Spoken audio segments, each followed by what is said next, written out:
Republican Executive Committee. Rene Garcia is the Miami-Dade Republican Party chair, a county commissioner right now, and a former state senator and friend of the show. Rene Garcia, great to have you aboard this morning. Rene, good morning, guys. How are you? We are so glad to welcome you to the show and to talk about, the, I think, somewhat extraordinary article, front page article in the New York Times the other day, which says that about 6 or 7 current or former Proud Boys are members of the Miami-Dade County GOP Executive Committee, the group that you run. And they're apparently there with your approval, or at least with your knowledge, are they? Michael, first of all, thank you for having me on the show. And Glenna, it's always a pleasure to be with you. And the reality is that the headline that the New York Times posted on the front page is completely a lie. How so?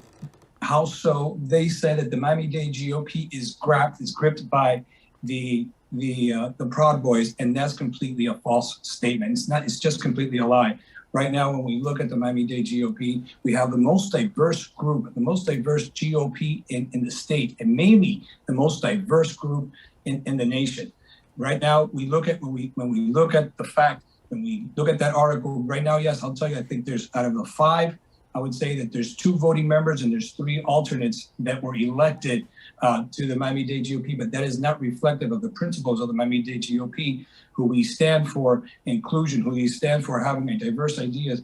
And we are laser focused on making sure that we get Republicans elected at the local levels. And that's what we've been doing. And to paint me and to paint the men and women of the Miami-Dade GOP as racist, that's completely false and it's a lie. And this is what the Democrats have been doing to try to target now the most diverse Republican Party in the nation, maybe, as a group of racists. That's because they know that they're losing in the realm of public opinion, and then now they want to target on the Miami-Dade GOP, which we as a group are one that's inclusive of all different minorities, and are continue to do that as we move forward. Almost as a continuation of our conversation with Annette Taddeo just a segment ago, that the labels and the smears kind of go both ways nationally, and that's just kind of one of the illnesses our country is going through right now. Rene, let me ask you about a quote in that New York Times article. First, I want to ask you if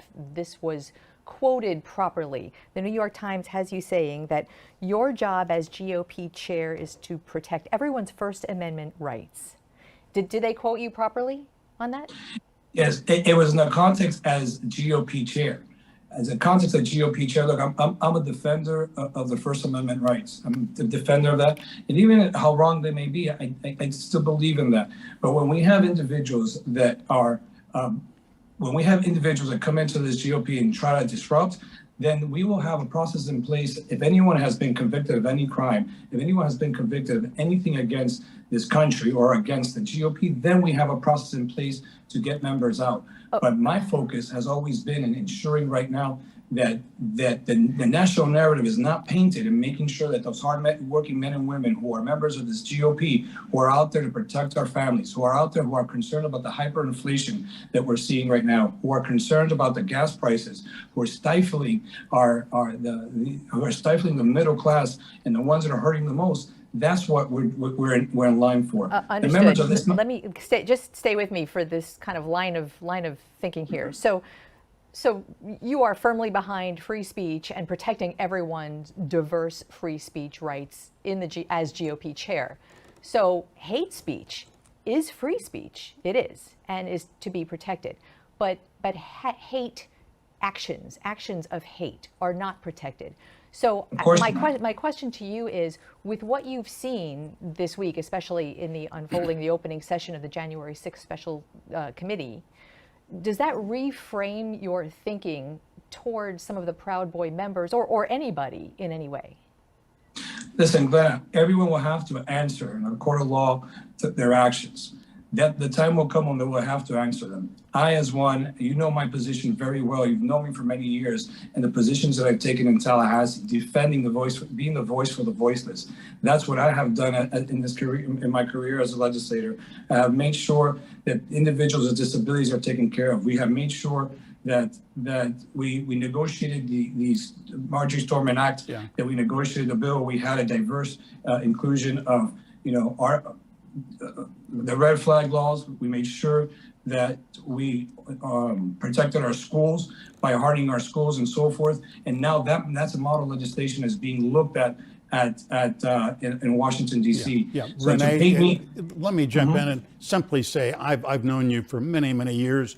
When you were in the legislature, now as a member of the Miami-Dade Commission, I'll be glad to stipulate from my point of view, you have a long history as a reasonable politician, willing to speak to people on both sides of the aisle. That's not really the issue. I mean, the issue is Proud Boys, we all saw this week, are haters. And they were involved in a violent attempt to overthrow the government of this country. And according to J.C. Plamas and others, the New York Times, there are at least 6 or 7 current or former Proud Boys active on the GOP Executive Committee. Are you okay with that? Michael, I'm not okay with it. But what I'm not okay with is the narrative that's been painted. The narrative that's been painted is that the Miami-Dade GOP is a home for the Proud Boys.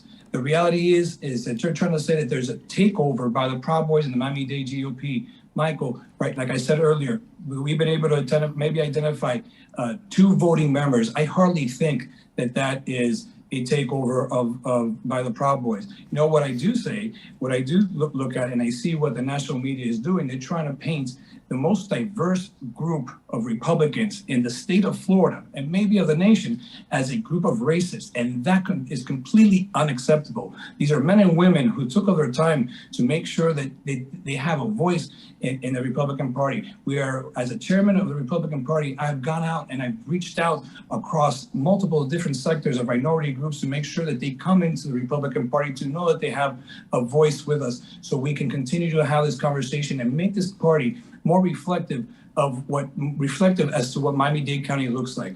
We're a community of very diverse ideas, diverse points of views, and diverse people, and that's what the Miami-Dade GOP is doing.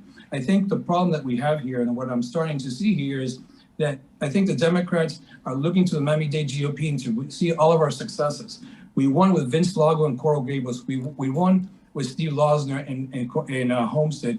We won with Jerry in Sunny Isles. And we're winning local elections, and I think they're scrambling, saying, what is going on? We're laser focused in making sure that we elect our local Republicans to ensure that the people's voices are heard, and to make sure that we bring attention to the issues that really matter to people right now. The hyperinflation that's happening in our country is hurting the middle class. The increasing the gas prices going up to $5, that's hurting the middle class. So then we get the New York Times that writes this story, and I know it's not Patty Mosaic, I know it's the headliners that write this story, and then we have people like put that headline and they're gripped by the GOP, and that's completely a lie. We have Fernando Armandi, who comes up and says, factual statement, the Proud Boys has a home in the Miami-Dade GOP. That is completely a lie. Okay. And when J.C. Plana, give me a minute, when J.C. Plana comes up and says that they need to be thrown out, there's a process that needs to be eliminated. I am not the person to eliminate anyone, because he knows very well, he's took advantage of being a GOP for many years, and then he leaves. And he knows the rules of the GOP. The moment that someone is convicted, the moment that there's any conviction against any member of the GOP, then we'll start the process for the elimination of that. So but no, I will not tolerate hate speech. I will not tolerate hate speech in the Miami-Dade GOP, and I will not tolerate anyone to attack us as being a group of racists. And you are lashing out against labeling, and we are with you against labeling 100%. Really quickly, because we're running out of time, but I wanted to ask you about something that Senator Rubio said to Michael this week when he asked pretty much the questions that he's asking you today.